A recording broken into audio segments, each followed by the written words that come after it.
ప్రభువా, మరి యొక్క నూతన ప్రభుదినములోకి మీరు ఇచ్చిన ప్రవేశాన్ని బట్టి స్తుతిస్తూ ఉన్నాను.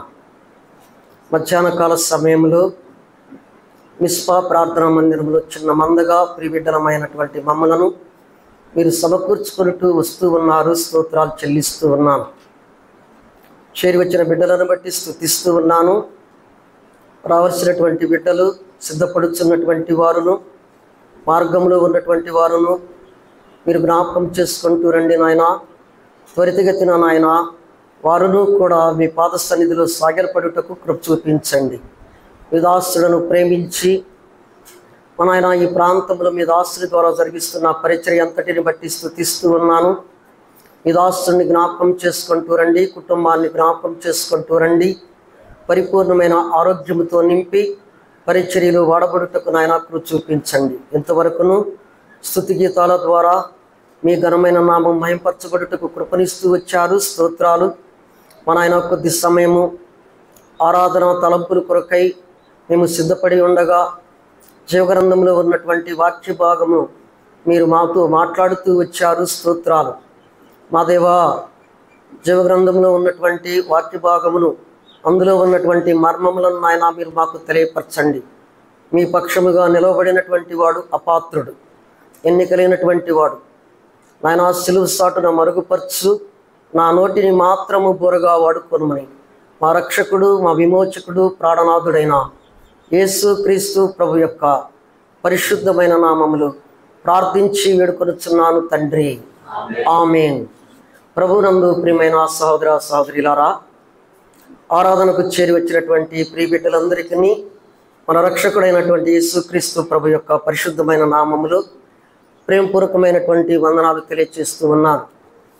ఈ చదవబడినటువంటి లేఖన భాగాన్ని మనం గమనిస్తే, దావీదు బెత్లెహేము నుండి ప్రారంభించబడినటువంటి జీవనయాత్ర, అతని యొక్క ప్రయాణము యెరూషలేములో ముగించబడుతుంది. బెత్లెహేము నుండి అలాగే మన రక్షకుడు, మన ప్రాణనాథుడైనటువంటి యేసుక్రీస్తు ప్రభు యొక్క జీవితంలో ఆయన కూడా బెత్లెహేములో జన్మించిన నాటి నుండి అతని యొక్క జీవన యాత్రలో యెరూషలేము గమని వెలుపుట అతని యాత్ర ముగించబడింది. దావీదు యొక్క యాత్రా జీవితంలో అనేకమైనటువంటి ప్రాముఖ్యమైనటువంటి మజిలీలు కనిపిస్తాయి మనకి. ఆయన యాత్రా జీవితంలో ఒక ప్రాముఖ్యమైనటువంటివి ఉన్నాయి చాలా. వాటిలో ప్రాముఖ్యమైనటువంటి 3. ఒకటి అదుల్లాము గుహ, రెండవది సిగ్లకు, మూడవది హెబ్రోను. మొదటిది అదుల్లాము గుహ. ఈ 3 ప్రదేశాలు చాలా ప్రాముఖ్యమైనవి దావీదుకి. ఈ హెబ్రోనులో దేవుడు దావీదును యూదా జనాంగం పైన రాజుగా నియమించి 7 సంవత్సరాల 6 మాసాలు అధిపతిగా యూదా రాజ్యానికి రాజుగా ఉన్నాడు. ఈ అదుల్లా గుహ యొక్క అనుభవంలోకి మనము వెళ్ళగలిగితే, ఆరాధనా తలంపుల కొరకై ఈ అదుల్లాము గుహ గురించి మనం కొంత ధ్యానం చేయవలసినటువంటి వారమై ఉన్నాం ఈ మధ్యాహ్న కాల సమయంలో. అలాగే యేసుక్రీస్తు ప్రభు వారు కూడా ఆయన యాత్రా జీవితంలో మానవునిగా ఈ లోకములోకి అవతరించి, ఈ లోకములో తాను చేసినటువంటి పరిచర్య అంతటిలో అనేకమైనటువంటి ప్రాముఖ్యమైనటువంటి మజిలీలు మనం చూస్తాం. బెత్లెహేములో జన్మించినటువంటి దావీదు, నజరేతులో పెరిగినటువంటి బెత్లెహేములో జన్మించినటువంటి యేసుక్రీస్తు ప్రభువారు, నజరేతులో పెరిగినటువంటి యేసుక్రీస్తు ప్రభువారు, కపెర్నహూములో కాపురం ఉన్నటువంటి యేసుక్రీస్తు ప్రభువారు, బేతనియాలో విశ్రాంతి తీసుకున్నటువంటి యేసుక్రీస్తు ప్రభువారు, యెరూషలేము గమని వెలుప ప్రాణాలు అర్పించినటువంటి యేసుక్రీస్తు ప్రభువారు, దావీదుకి పరమ దావీదైనటువంటి యేసుక్రీస్తు ప్రభువారు. అదుల్లాము గుహ అనేది సంగమునకు సాదృశ్యంగా ఉంది. గమనించాలి. ప్రభునందు ప్రియమైన సహోదర సహోదరులారా, దావీదు సౌలు చేతిలో నుండి తప్పించబడి సౌలు ఎక్కడికొచ్చి చంపుతాడో అన్న పరిస్థితులలో కూడా దావీదు అదుల్లాము గుహను ఆశ్రయించాడు. అది యెరూషలేమునకు సమీపముగా ఉన్నటువంటి గుహ. ఆ గుహని బెత్లెహేములో ఉన్నటువంటి పశువుల కాపరులు దానిని మందలను ఎండ దెబ్బ నుండి వర్షపు దెబ్బ నుండి తన యొక్క మందలను కాపాడుకొనుట కొరకై ఆ అదుల్లాము గుహను వారు వాడుకుంటూ వస్తూ ఉన్నారు. అది ఒక సామాన్యమైనటువంటి గుహ, ఈ అదుల్లాము గుహ. అయితే దావీదు తప్పించుకొని సౌలు చేతిలో నుండి తప్పించుకొని అదుల్లాము గుహలోకి ప్రవేశించాడు. ఎప్పుడైతే అదుల్లాము గుహను ఆశ్రయించి దావీదు దానిలోకి ప్రవేశించాడో ఆ గుహ ఒక అందమైనది గాను ఒక సుందరమైనటువంటి గుహగా మారింది. ఒక అందమైన గుహ, ఒక సుందరమైనటువంటి దానికి ఒక రూపాన్ని తీసుకొచ్చాడు దావీదు. ఎందుకు తీసుకొని వచ్చాడంటే అదుల్లాము గుహలోకి దావీదు ప్రవేశించాడు. అంతకుముందు అది పశువులకు ఆశ్రయమిచ్చే గుహ, పశువులు దానిలో సేద తీర్చుకునే గుహ. ఇప్పుడైతే దావీదు దానిని ఆశ్రయించాడు కనుక ఆ గుహకి ఒక రూపు వచ్చింది, ఒక సౌందర్యం వచ్చింది, ఒక అందం వచ్చింది. ప్రభునందు ప్రియమైన సహోదర సహోదరులారా, ఇక్కడ గమనిస్తే చదవబడినటువంటి లేఖన భాగాన్ని మనం గమనిస్తే ఇంకొకసారి చదవండి అమ్మా ఆ లేఖన భాగాన్ని. దావీదు అక్కడ నుండి బయలుదేరి తప్పించుకొని పోగా అతని సహోదరులను అతని తండ్రి ఇంటి వారందరూ ఆ సంగతి విని అతని వద్దకు వచ్చిరి అనే పదాన్ని పట్టుకోండి. ఆ తర్వాత చదవన్నా. మరియు ఇబ్బంది గల వారందరూ, అప్పులు చేసుకునే వారందరూ, అసమాధానంతో ఉండి వారందరూ అతని వద్ద కూడుకొనగా ఇది పట్టుకోండి. తర్వాత చదువమ్మా. తర్వాత అతని వద్దకు ఎక్కువ తక్కువగా 400 మందికి అతని వద్దకు వచ్చి ఉండిరి. అతని వద్దకు వచ్చారు. అదుల్లాము గుహ ఒక ఆకర్షణీయమైనటువంటి గుహగా కనిపిస్తున్నది ఇక్కడ. ఈ అదుల్లాము గుహ ఇప్పుడు ఇది ఆకర్షించే గుహగా కనిపిస్తూ ఉన్నది అనమాట. అనేక మందిని, ఎక్కువ తక్కువ కాకుండా అనేక మందిని ఆకర్షించింది ఈ గుహ. ఎందుకు అంత ఆకర్షణ ఆ గుహకు వచ్చింది? ఎందుకు ఆ గుహకు అంత ఆకర్షించే గుణము ఎందుకు కలిగింది? దానికి ఎలా వచ్చిందంటారు చెప్పండి.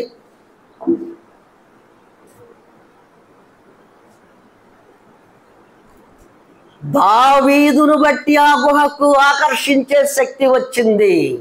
దావీదు దానిని ఆశ్రయించాడు కనుక, దావీదు దానిలో ఉన్నాడు కనుకనే అతని వద్దకు తన బంధువులు, తన ఇంటి వారు వచ్చిరి. వారి వద్దకు అప్పుల వారును, ఇబ్బందులు కలిగినటువంటి వారును, అసమాధానముతో ఉండే వారందరూ అతని వద్దకు వచ్చిరి. ఎక్కువ తక్కువగా కాకుండా 400 మంది అతని వద్దకు వచ్చిరి. అతను ఎక్కడున్నాడు ఇప్పుడు? అదుల్లాము గుహలో ఉన్నాడు కనుక అదుల్లాము గుహ ఇప్పుడు ఆకర్షించబడింది. అది ఎవరి వల్ల వచ్చింది? అదుల్లాము గుహకు ఆకర్షించే శక్తి ఎలా వచ్చిందంటే దావీదు అక్కడ ఉన్నాడు కనుకనే దానికి ఏమైంది? ఇప్పుడు ఆకర్షించే శక్తి వచ్చింది. ప్రభునందు ప్రియమైన సహోదర సహోదరులారా, ఇక్కడ మనం గమనిస్తే చూడండి,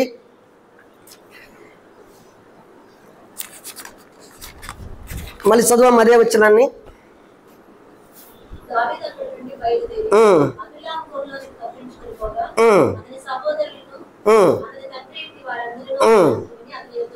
అతని వద్దకు వచ్చి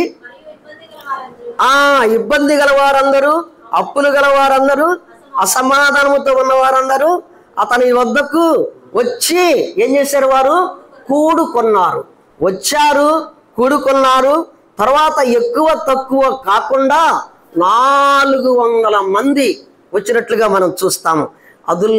అదుల్లాము గుహ సంగమునకు సాదృశ్యముగా ఉన్నది. ప్రభువునందు ప్రియమైన సహోదర సహోదరీలరా, ఈ అదుల్లాము గుహ సంగమునకు సాదృశ్యముగా ఉంది కనుక సంఘములో చేర్చబడినటువంటి నీవు నేను కూడా ఆకర్షించబడినటువంటి వారము. మనమందరం ఎవరము? ఆకర్షించబడినటువంటి వారము. ఆ కలువరిలో చేసినటువంటి అమూల్యమైనటువంటి బలియాగము, మరణ పునరుద్ధారముల ద్వారా ఆకాశానికి భూమికి యేసుక్రీస్తు ప్రభువారు వేలాడబడుట ద్వారా ఆయన ద్వారా మనము ఆకర్షించబడి సంఘములో చేర్చబడినటువంటి వారమయ్యాం. ఎవరు మనము కూడా అదుల్లాము గుహ సంఘమునకు సాదృశ్యము. సంఘములో చేర్చబడినటువంటి నీవు నేను కూడా ఆకర్షించబడినటువంటి వారము. ఎలాగో ఆకర్షించబడ్డాము చూడండి. యోహాను పత్రిక యోహాను 12:32 చదువమ్మా.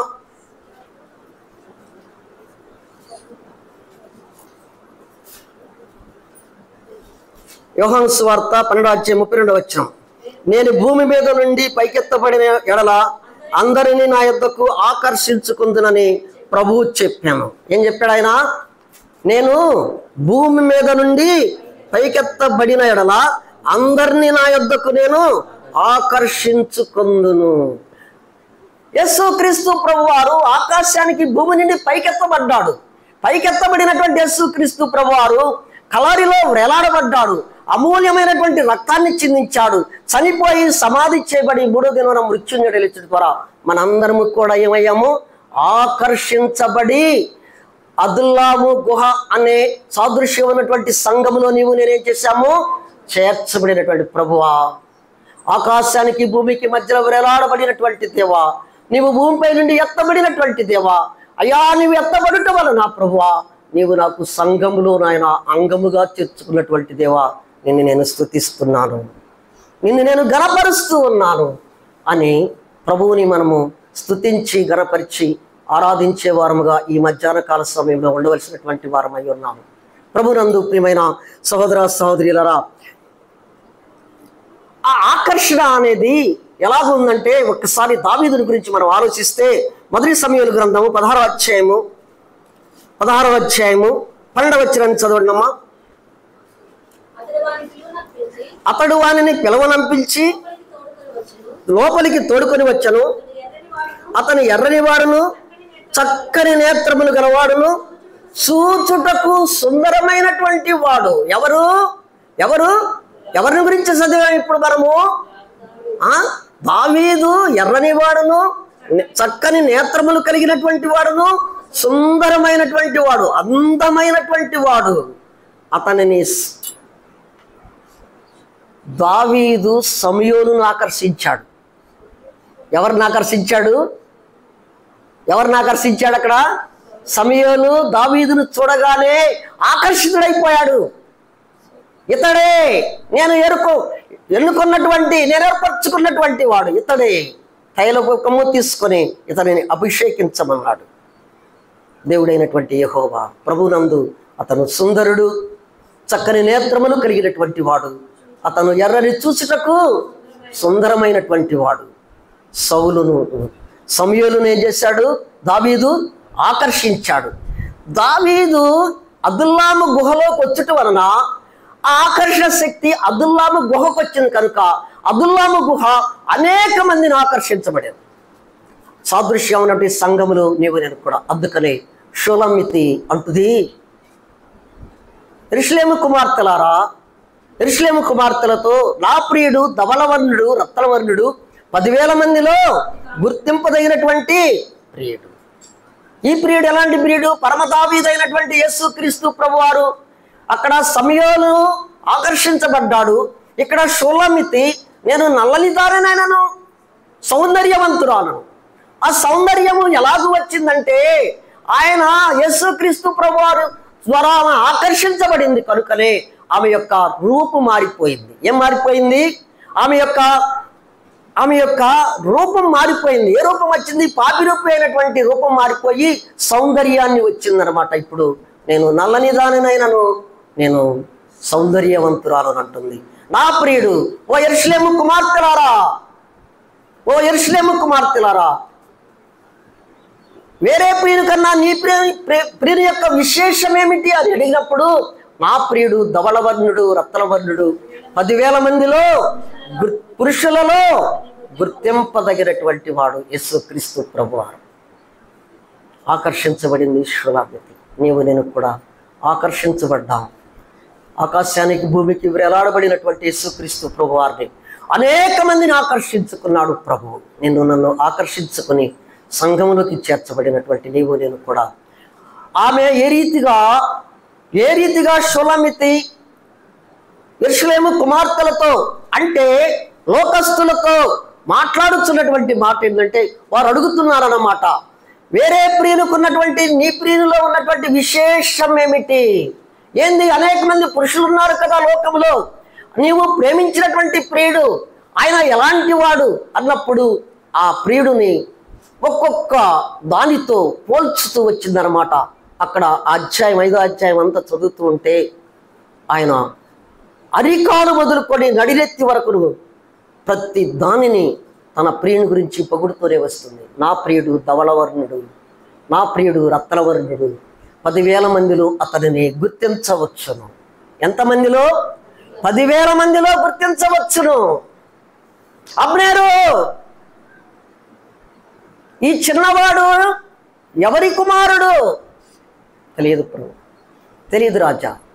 కనుక్కోమన్నప్పుడు దావీదును చిన్నవాడా నీవు ఎవరి కుమారుడు అన్నప్పుడు దావీదు అంటాడు సౌలుతో, నేను నీ దాసుడైన నేను బెత్లెహేమీయుడైనటువంటి నీ దాసుడైనటువంటి యెషయా కుమారుడైనటువంటి దావీదును నేను అంటాడు. ఏమన్నాడు? బెత్లెహేమీయుడైనటువంటి నీ దాసుడైనటువంటి యెషయా కుమారుడును నేను. ప్రభునందు ప్రియమైన సహోదర సహోదరులారా, గమనించారా? పరమ దావీదైనటువంటి యేసుక్రీస్తు ప్రభు వారిని పొగుడుచు ఉన్నది. ఈ ఉద్యానకాల సమయంలో ప్రభు పాద సన్నిధికి వచ్చినటువంటి నీవు నేను కూడా ఆయన ఔన్నత్యాన్ని, ఆయన ప్రేమను, ఆయన గుణములను నీవు నేను కూడా ఎత్తిపట్టి ఆరాధించే వారముగా నీవు నేను కలిగి ఉండాలి. అదుల్లాము గుహ ఒక ఆకర్షణ కలిగినటువంటి గుహ. అది అనేక మందిని ఆకర్షించిన రీతిలోనే యేసుక్రీస్తు ప్రభువారు అనేక మందిని ఆకర్షించాడు. దావీదు సౌలును ఆకర్షించాడు, దావీదు సమయను ఆకర్షించాడు, దావీదు యోనాతానును కూడా ఆకర్షించాడు. ఎలా లోయలో నుండి తన కత్తి చేత శత్రువునైనటువంటి గొల్యాతును చంపి తన యొక్క తలను తీసుకొని ఎలా లోయలో నుండి పయనిస్తూ వస్తున్నటువంటి దావీదును చూసి పాళెంలో ఉన్నటువంటి యెరూషలేము దేశంలో ఉన్నటువంటి సహోదరులు సౌలుకు 1,000 కొలదయు దావీదుకు 10,000 కొలదయు అని చెప్పి పాట పాడుచు ఉన్నప్పుడు యోనాతాను హృదయము దావీదు హృదయముతో పెనవేసుకుపోయింది. దావీదు యోనాతానును ఆకర్షించాడు.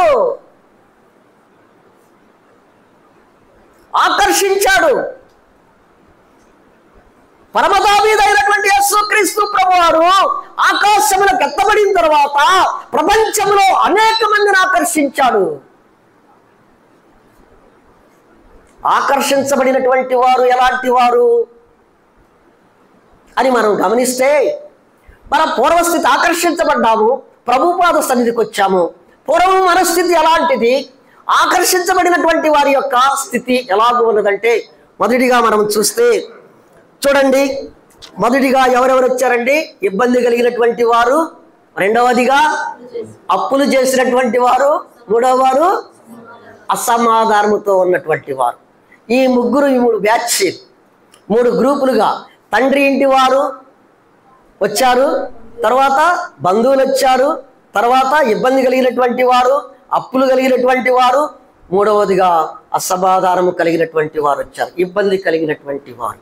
మొదటిగా దీన్ని మనం గమనిద్దాం. చూడండి, ఇబ్బంది కలిగిన సౌలు రాజ్యంలో వారికి అనేకమైనటువంటి ఇబ్బందులు కలుగుతూ ఉన్నాయి. సౌలు రాజ్యంలో సౌలు ఇజ్రాయెల్కు రాజు, మొదటి రాజు అయినటువంటి సౌలు రాజ్యంలో అనేక మంది ఇబ్బందులు పాలవుతూ ఉన్నారు. శాంతి లేదు, సమాధానం లేనటువంటి వారు అయి ఉన్నారు.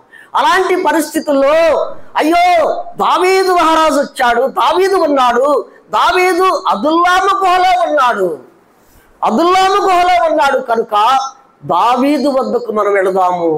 ఇక్కడ మనకి శాంతి లేదు, సమాధానం లేదు, ఇబ్బందులలో ఉన్నటువంటి వారం అయిపోయాము. అదుముల్లా గుహలోకి మనం వెళితే, దావీదు వద్దకు వెళితే దావీదే మనకి అధిపతి అవుతాడు, దావీదే మన ఇబ్బందుల నుండి అతను మనకి విడుదల కలిగిస్తాడు అని చెప్పేసి ఇబ్బంది కలిగినటువంటి వారు వచ్చేసారు. ముందు ప్రభునందు ప్రియమైన సహోదర సహోదరులా గమనించండి, చదువమ్మ ఇంకొకసారి ఆ వాక్యాన్ని.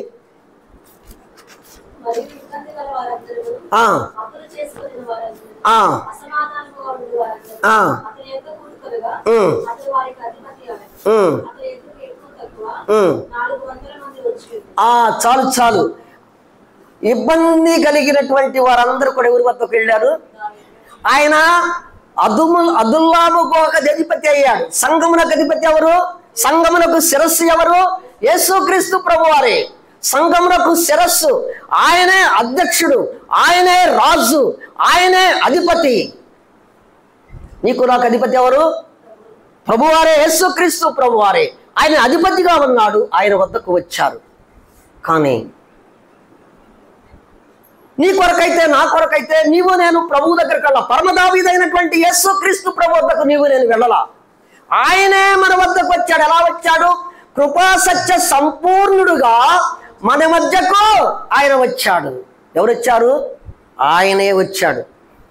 దావీదు వద్దకైతే ఇబ్బంది కలిగినటువంటి వారు వెళ్ళారులే, కానీ అసమాధానంతో ఉన్నటువంటి వారు వెళ్ళారు. కానీ ఇబ్బందులలో ఉన్నవారు, అసమాధానంతో ఉన్నటువంటి వారు, బాధలలో ఉన్నటువంటి వారు వెళ్ళారులే. కానీ ఇలాంటి పరిస్థితులు నీవు నేను కలిగి ఉన్నాను. నీ వద్దకు నా వద్దకు ఆయన కృపా సత్య సంపూర్ణుడుగా మన మధ్యకు మానవ శరీరధారిగా మన మధ్యకు వచ్చాడు. ప్రభునందు ప్రియమైన సహోదర సహోదరులారా, ఈ లోకములో నిన్ను నన్ను సౌలు రాజ్యములో నుండి వారు ప్రత్యేకించబడి అదుల్లాము గుహ అనే సంఘములకు సాదృశ్యమైన సంఘములోకి తీసుకుని వచ్చాడు.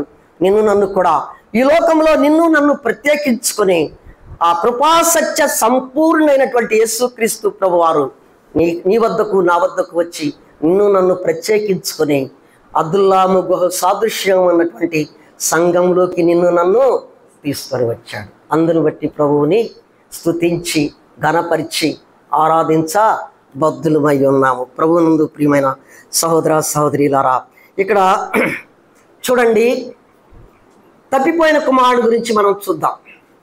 తప్పిపోయిన కుమారుడు గురించి చూస్తే లూకాసు వార్త 15వ అధ్యాయము 11వ వచనాన్ని చదువమ్మ ముందుగా.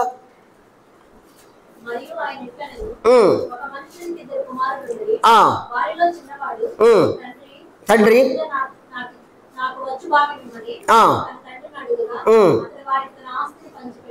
24వ వచనం చదువమ్మా.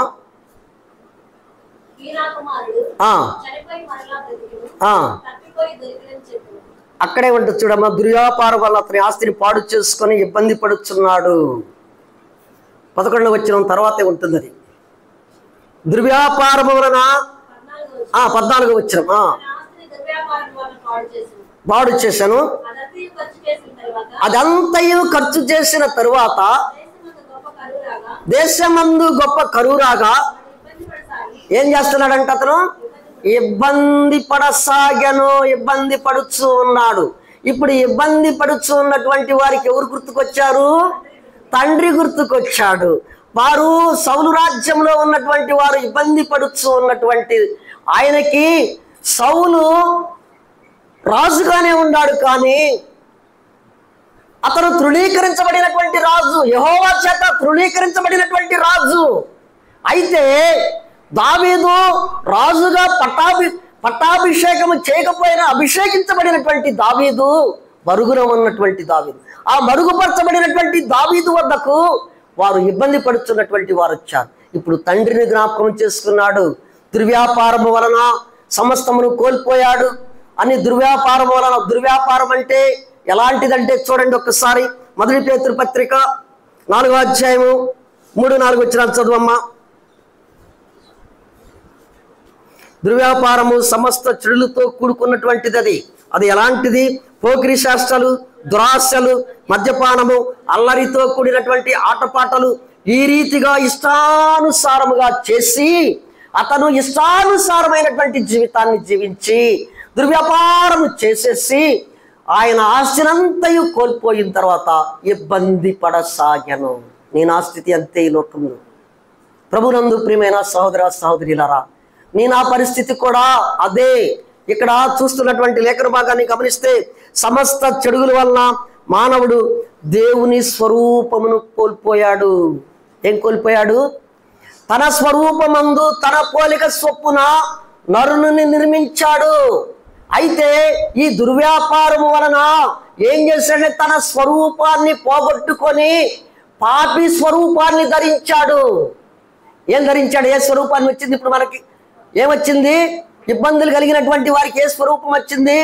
తన స్వరూపమందు తన పోలిక చొప్పున తండ్రి అయినటువంటి దేవుడు చేశాడు. తప్పిపోయిన కుమారుడికి తండ్రి పోలిక, తండ్రి స్వరూపాన్ని ఇస్తే తన ఇష్టానుసారముగా వెళ్ళి దుర్వ్యాపారం వలన, పోకిరి శాస్త్రాల వలన, మద్యపానం వలన ఇష్టానుసారముగా జీవిస్తూ తనలో ఉన్నటువంటి తన సమస్తాన్ని అతను దుర్వ్యాపారం వల్ల పాడు చేసుకున్న తర్వాత అతని స్వరూపము మారిపోయింది. ఇప్పుడు పాపి స్వరూపం వచ్చింది. నీవు నేను కూడా అంతే కదా. స్వరూపం ఆదిపిత్రుడైనటువంటి ఆదాము ద్వారా నీవు నేను ఏం చేశాము? ఆ స్వరూపాన్ని పోగొట్టుకొని ఇప్పుడు మన స్వరూపము ఎలాంటి స్వరూపం అంటే అదుల్లాము గుహ సాదృశ్యమైన సంఘములో చేర్చబడక ముందు నా స్వరూపము పాపి స్వరూపము, పాపముతో కూడుకున్నటువంటి స్వరూపము కలిగినటువంటి మనము. అలాంటి మనలను ఆ ప్రభు అయినటువంటి యేసుక్రీస్తు, పరమ దావీదైనటువంటి యేసుక్రీస్తు ప్రభువారు ఆ కల్వరిలో చేసినటువంటి అమూల్యమైనటువంటి పుణ్య కార్యము, శిల్వ కార్యము, మరణ పునరుద్ధానముల ద్వారా మనము ఆకర్షించబడ్డాము. తన స్వరూపం ఇప్పుడేమైంది? మారిపోయింది. మరలా ఏం మారిపోయింది? తన స్వరూపములోకి తీసుకొని వచ్చాడు. తన మందలోకి నిన్ను నన్ను నడిపించాడు. అధిపతి అయినటువంటి దావీదు వద్దకు వచ్చిన రీతిలోనే నీవు నేను కూడా పరమ దావీదైనటువంటి సంగమునకు శిరస్సై ఉన్నటువంటి యేసుక్రీస్తు ప్రభు యొక్క రూపములోకి నీవు నేను వాక్యమైన ఆయన ఏ స్వరూపమైంది? ఆయన ఏ స్వరూపము? ఆయన ప్రేమస్వరూపి, మహిమాస్వరూపి, సత్యస్వరూపి, నీతి స్వరూపం. అది ఆ స్వరూపాల్లోకి మనము మార్చబడినటువంటి వారము. అందును బట్టి ప్రభువా, నేను పాపి స్వరూపములో ఉన్నటువంటి వాడిని, తప్పిపోయిన కుమారుని వలె ఉన్న తప్పిపోయిన కుమారుడునయ్యా, నీ వద్ద నుండి నేను వెళ్ళిపోయినటువంటి వాడిని మరలా సంఘములోకి నన్ను చేర్చుట కొరకై ప్రభువా, నీవైతే ప్రేమాస్వరూపుడివయ్యా, నీవు మహిమాస్వరూపుడివయ్యా, నీవు సత్యస్వరూపివయ్యా, ఇలాంటి స్వరూపములోకి నన్ను నడిపించి సంఘములో చేర్చే దేవా, నిన్ను నేను స్తుతిస్తున్నానయ్యా అని దేవునిని స్తుతించి ఘనపరిచి ఆరాధించబద్ధులమై ఉన్నాము. ప్రభునందు ప్రియమైన సహోదర సహోదరులారా, గమనించారా? ముందు ఇబ్బంది కలిగినటువంటి వారు వచ్చారు. ఇప్పుడు యెషయా గ్రంథము 10:8 చదివితే పాప స్వరూపముగా మారిపోయినటువంటి వారముగా మనం కనిపిస్తాం. అయితే వద్దులే కానీ యేస్కేలు 14 అధ్యాయము 12-13 వచనాలు చదువమ్మా.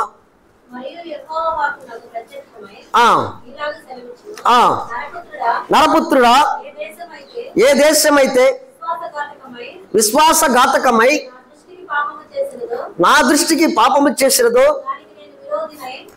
దానికి నేను విరోధినై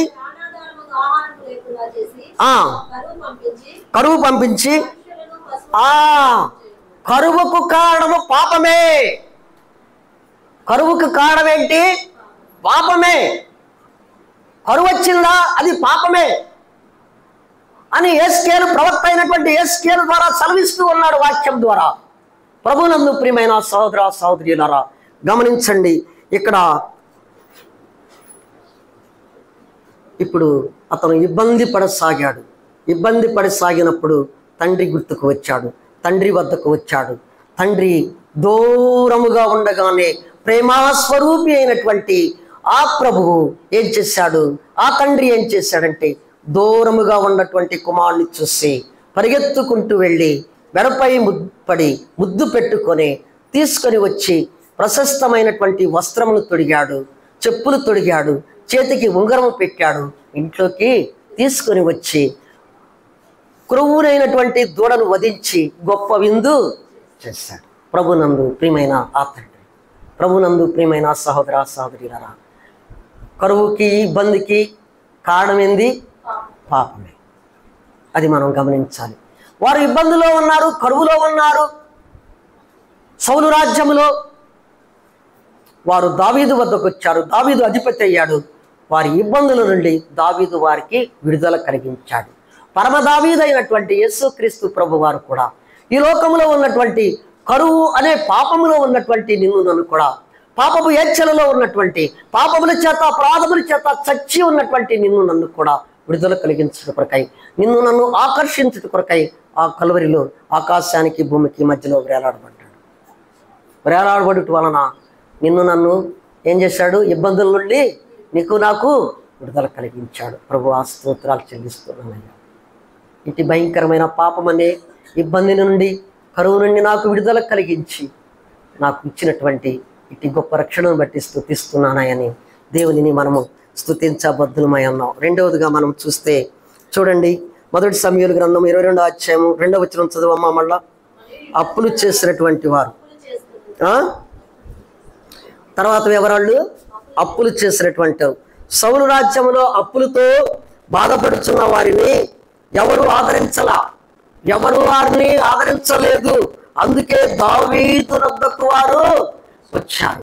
దావీదు అదుల్లామ గుహలో ఉన్నాడన్న సంగతి తెలుసుకొని అప్పులతో బాధపడుతున్నటువంటి వారందరూ కూడా దావీదు వద్దకు వచ్చారు.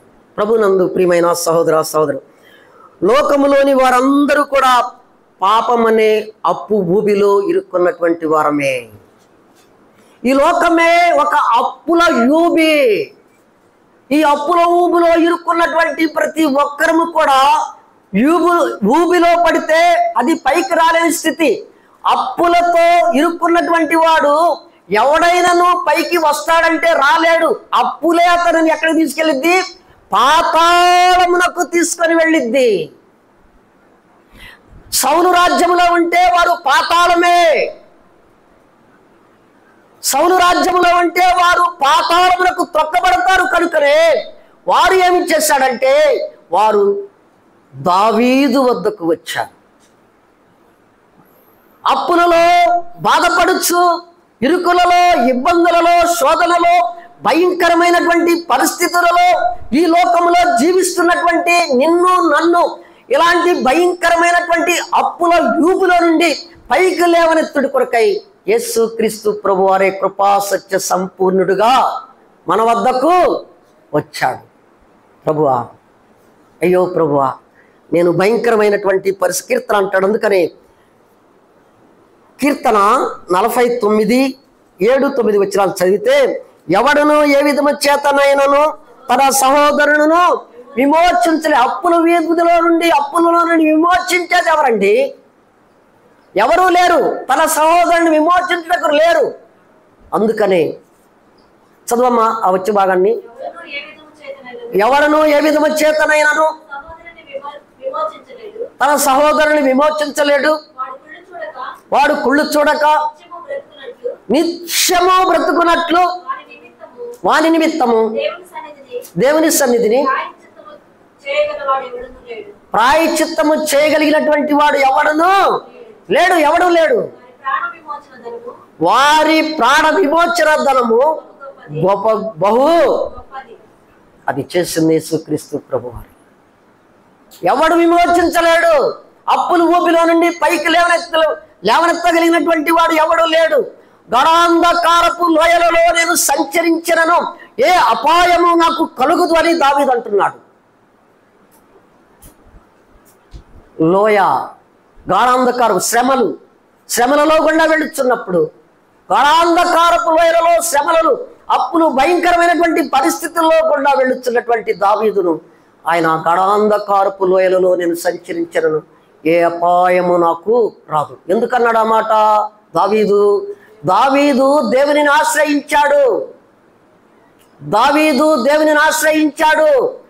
ఇప్పుడు ఆ దావీదునే అప్పులు కలిగినటువంటి వారు ఆ దావీదుని ఆశ్రయించారు.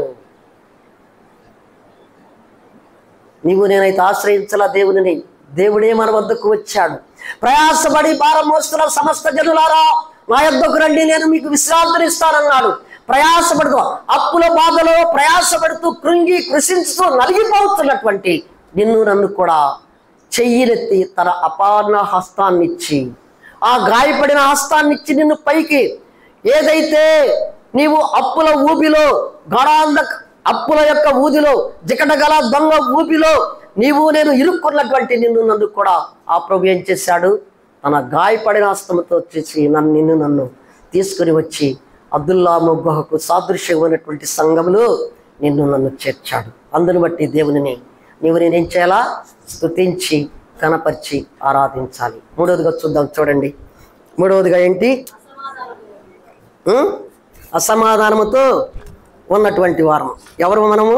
అసమాధానముతో. ఎవరితో అసమాధానముతో ఉన్నాము?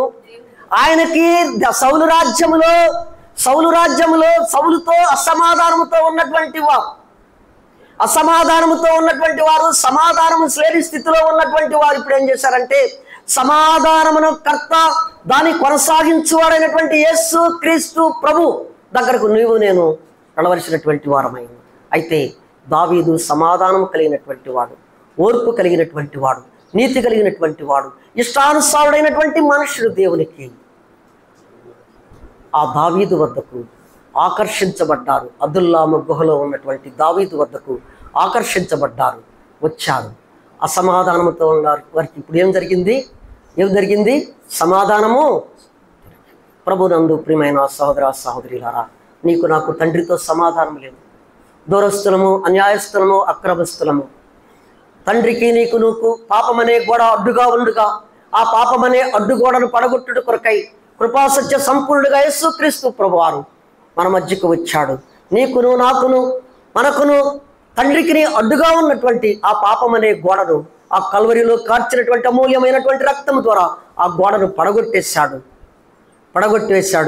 నిన్ను నన్ను ఏం చేశాడంటే, ఎవరితోనైతే అసమాధానముగా ఉన్నాము, తండ్రితో అసమాధానముగా ఉన్నాము, సమాధానపరిచాడు. నిన్ను నన్ను ఉభయలను ఏకము చేశాడు. ఇశ్రాయేలు ప్రజలతో మనం ఎలాంటి వారము? వారు వాగ్దాన నిబంధన కలిగినటువంటి వారు. వారు ఎలాంటి వారు? ఆయన పరజనులు, మనము వాగ్దాన నిబంధనలు లేనటువంటి వారు వాగ్దాన నిబంధనలు కలిగినటువంటి వారు. వారితో మనకి పొత్తు లేదు, సాంగత్యము లేదు. వారు ఏర్పరచబడినటువంటి బిడ్డలు. వారివి పితరులు వారు వాగ్దానములు వారివి, సమస్తము వారివే. మనకి ఏది లేను, అన్ని జనులము పరజనులమైనటువంటి మనలను యేసుక్రీస్తు ప్రభువారు ఆ శిలువలో వేలాడబడుట వలన, ఆయన ఆకర్షించబడుట వలన ఆమె ఇజ్రాయెల్ ప్రజలతో సహపౌరులుగా చేశాడు. వాగ్దానాలతో మనల్ని కూడా తృప్తిపరుస్తూ వచ్చాడు. తండ్రిని చూసే భాగ్యం ఇచ్చాడు. తండ్రి వద్దకు, కృపాసనం వద్దకు ధైర్యముగా చేరగలుగుటకు నీకు నాకు బహుధైర్యాన్ని ఇచ్చాడు. అందును బట్టి ప్రభువుని స్తుతించి గణపరిచి ఆరాధించబద్ధులమై ఉన్నాము. ప్రభునందు ప్రియమైన సహోదర సహోదరులారా, అబ్దుల్లాము గుహ ఆకర్షణ కలిగినటువంటిది అయ్యింది. ఎందుకయిందంటే, దావీదు అక్కడికి వచ్చాడు కనుక. దావీదు అబ్దుల్లాము గుహను ఆశ్రయించాడు కనుక అబ్దుల్లాము గుహ అది ఆకర్షణకు కేంద్రమైంది. సంఘము అబ్దుల్లాము గుహకు సాదృశ్యం ఉన్నటువంటి ఈ అబ్దుల్లాము గుహకు సంఘములో నీవు నేను ఆకర్షించబడ్డాము కనుక, ఆకర్షించబడినటువంటి నీవు నేను కూడా గత పరిస్థితులను జ్ఞాపకం చేసుకొని, దేవుడు నీ ఎడలా నా ఎడలా చేసినటువంటి కార్యాలను జ్ఞాపకం చేసుకొని దేవునిని స్తుతించి గణపరిచి ఆరాధించబద్ధులమై ఉన్నాము. అక్కడ వారికి అధిపతి అయ్యాడు. ఎవరు? దావీదు అధిపతి అయ్యాడు. వారికి ఎక్కువ తక్కువ కాకుండా 400 మంది. అది గుహ, ఒక సామాన్యమైన గుహకి ఎంత విలువ వచ్చింది. యేసుక్రీస్తు ప్రభువారు మనందరినీ సంఘములో చేర్చడం వలన సంఘము ఆకర్షించే శక్తినిచ్చాడు దేవుడు. ఆయన అధిపతి. సంఘములకు ఎవరు? ఆయన అధిపతి. అయ్యా, సంఘములో చేర్చబడినటువంటి నన్ను మా ప్రభువా నేను ఆకర్షించబడ్డాను, సంఘములో చేర్చబడ్డాను అయ్యా, దీనికి అధిపతి అయినటువంటి దేవా నేను స్తుతిస్తున్నానయ్యా అని చెప్పి నేను దేవునిని స్తుతించి కనపరిచి ఆరాధించబద్దులమై ఉన్నాం. దేవుడి ఈ వాక్యం ఆశీర్వదించుగాక. ఆమేన్. ఆరాధించండి. అన్నకు మేకిచ్చు.